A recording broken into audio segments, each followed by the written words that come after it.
अखंडमंडलाकारं व्याप्तं येन चराचरं तत्पदं दर्शितं येन तस्मै श्री गुरवे नमः। उनको साधु बनने का सौभाग्य हमारे माता पिता ने दिया और बचपन से हमको साधु बनाया।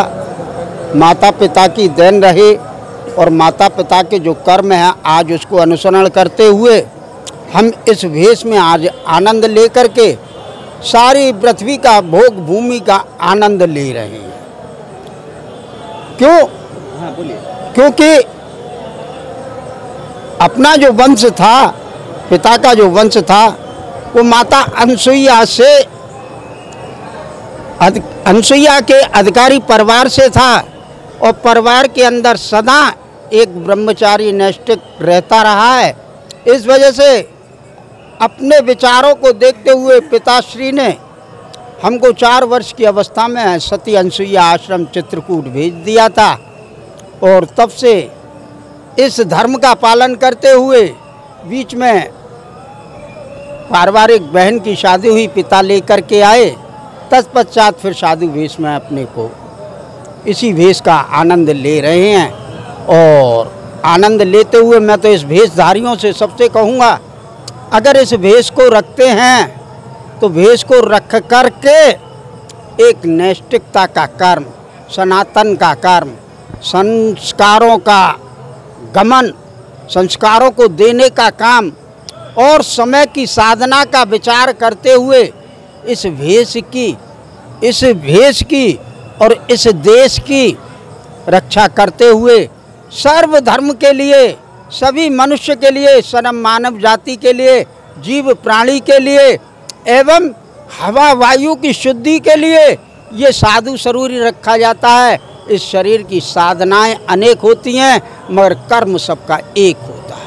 मतलब जैसे हम जानते हैं भारतवर्ष में 4 धाम है, श्रेष्ठ धाम किसी को बोला जाता है। आपका हिसाब से, आपके हिसाब से किसी धाम को श्रेष्ठ मान्यता किया जाता है, वह मानते हैं? देखिए, सर्वश्रेष्ठ धाम तो वह धाम है जहाँ भगवान कृष्ण ने प्रादुर्भाव करके और सारी लीलाएं की। उस धाम को गोलोक धाम कहते हैं और बाकी के नाना प्रकार के धाम उसको कहते हैं जहाँ ठाकुर जी का घर परिवार, जिस परिवार से ठाकुर जी ने जन्म लिया वह धाम है। और तीर्थ होता है करने के लिए, तीर्थ करने के लिए होता है। तीर्थ में माता तीर्थ और पिता धर्म का मूल है। संस्कार में और गृहस्थी में माता तीर्थ है। जितने भी कर्म छोटे मोटे जैसे भी पूजा सेवा वगैरह वह माता दिखाती है और पिता धर्म का मूल है। पिता चलने का रास्ता और आगे व्यवहार का और आगे चलने का रास्ता वह मूल पिता है। जगन्नाथ धाम जो कहते हैं ये जगत के लिए और जगत के पालन के लिए भगवान ने एक मर्यादा को रखते हुए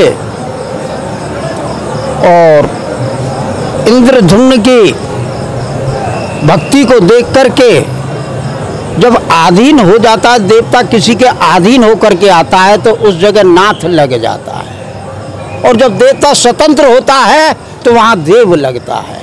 यहाँ और बद्रीनाथ देवताओं के वश में होकर के आए, जगन्नाथ इंद्रधुम्न के वश में होकर के आए और केदारनाथ जो सभी की सृष्टि की संरक्षणा के लिए और सृष्टि को बचाने के लिए उत्पत्तित हुए।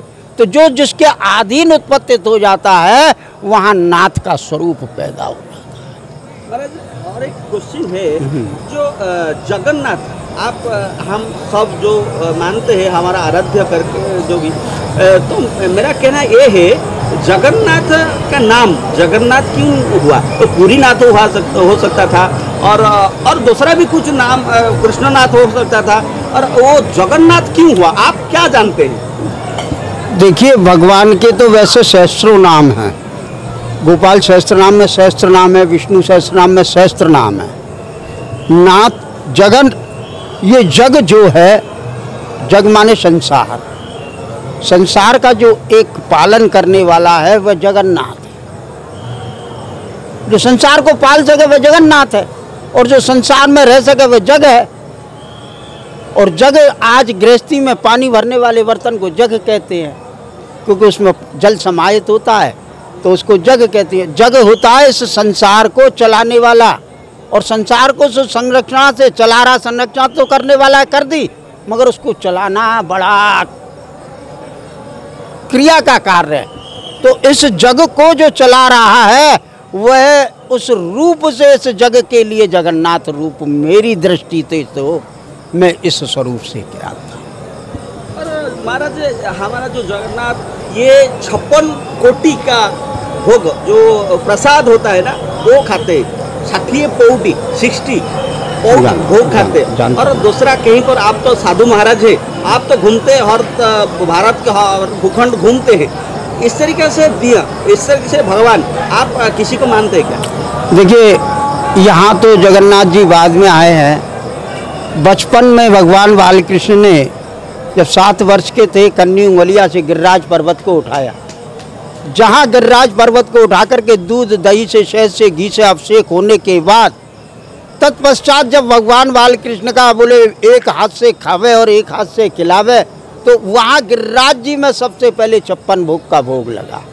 56 भोग जब गिरिराज जी से लगा है तब देवताओं में विचलित हुआ है। 56 भोग, उससे पहले एक ही भोग लगता था।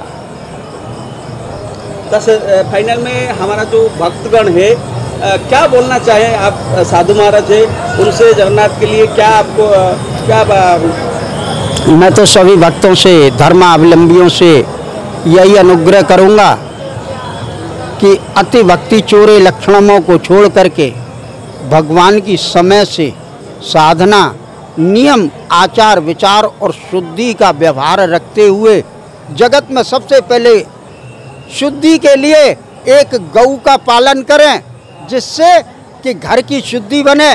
गौ का जो रस होता है, इसमें अनेकों, देखिए गोबर के अंदर लक्ष्मी का वास है, मूत्र के अंदर अनेकों बीमारियों को और कीटाणुओं को दूर करने की है। और गौ का जो रत्न है, पुत्र रत्न से बड़ा न जाने कितने रत्नों को बनाने वाला वह रत्न है। इस एक एक गौ की सेवा करें, और अपने घर में अगर सेवा करेंगे तो आने वाली ऐसी नाना प्रकार की बीमारियों से वो अपने आप को बचाता रहेगा। और समय साधना से और शुद्धि रखेगा तो काया को शुद्ध रखेगा, तो मन, बुद्धि और विचार सभी शुद्धि की ओर जाएंगे, और जरा सा किया हुआ कर्म उसको अनेकों गुना फल देगा। महाराज, और एक